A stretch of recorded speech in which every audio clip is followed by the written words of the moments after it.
ये कहानी सिर्फ एक फैमिली की नहीं है। ये कहानी है पावर की। इटली जैसे डेमोक्रेसी में भी पावर रेयरली वोट से बदलती है। यहाँ पावर अक्सर के थ्रू पास होती है।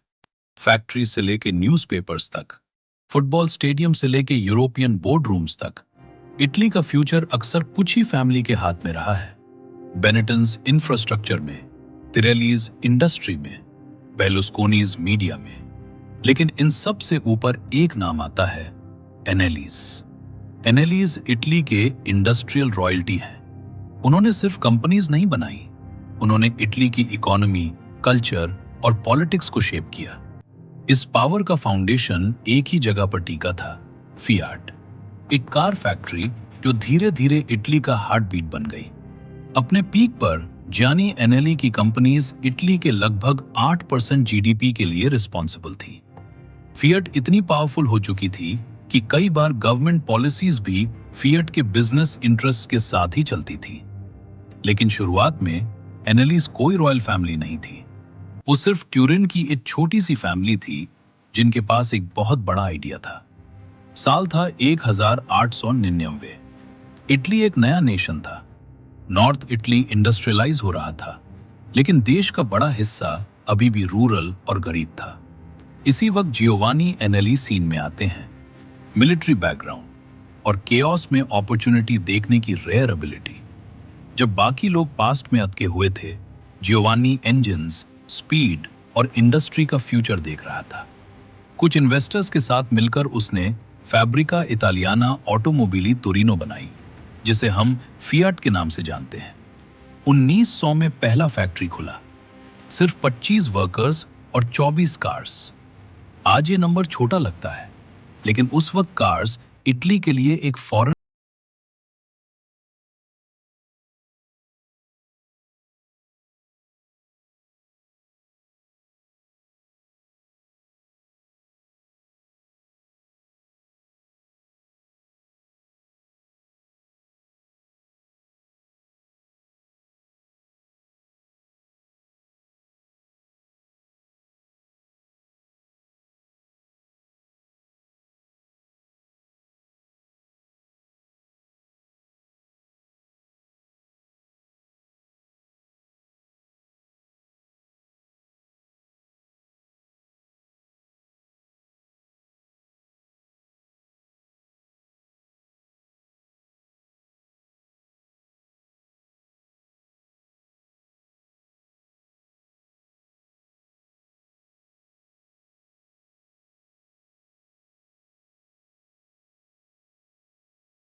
डायरेक्टली फिएट से जुड़े हुए थे। मैन्युफैक्चरिंग सेक्टर में हर 5 में से एक इटालियन किसी न किसी तरह फिएट इकोसिस्टम का हिस्सा था। इटली के पूरे टाउन्स फिएट के प्रोडक्शन लाइंस के अराउंड शुरू करा। लेकिन जब फ्रांस ने सिट्रन डील ब्लॉक कर दी, जियानी ने एक असली बात समझी। इकोनॉमिक पावर की भी लिमिट होती है। रियल पावर सिर्फ फैक्ट्रीज में नहीं होती, बल्कि नैरेटिव्स में होती है। लोग क्या सोचते हैं, क्या पढ़ते हैं और किस पर बिलीव करते हैं। इसी वजह से अग्नेली ने मीडिया की तरफ मूव किया। ला स्टाम्पा से शुरू हुआ ये इन्फ्लुएंस जॉन एल्कन के टाइम पर ग्लोबल हो गया। जेडी ग्रुप के थ्रू ला रिपब्लिका, ला स्टाम्पा, रीजनल न्यूज़पेपर्स और रेडियो नेटवर्क्स अग्नेली के कंट्रोल में आ गए। इटली का नैरेटिव धीरे धीरे उनके हाथ में चला गया। 2015 में एक्सॉर ने द इकोनॉमिस्ट में स्टेक लिया। इसके साथ अग्नेली की आवाज इटली से बाहर ग्लोबल डिसीजन मेकिंग सर्कल्स तक पहुंच गई, इन्वेस्टर्स, पॉलिसी मेकर्स और कॉर्पोरेट लीडर्स तक। नेदरलैंड्स में एक्सॉर का शिफ्ट सिर्फ टैक्स का डिसीजन नहीं था, ये एक स्ट्रेटेजिक मूव था जिससे अग्नेली एक इटालियन पावर हाउस से यूरोपियन पावर बन गए।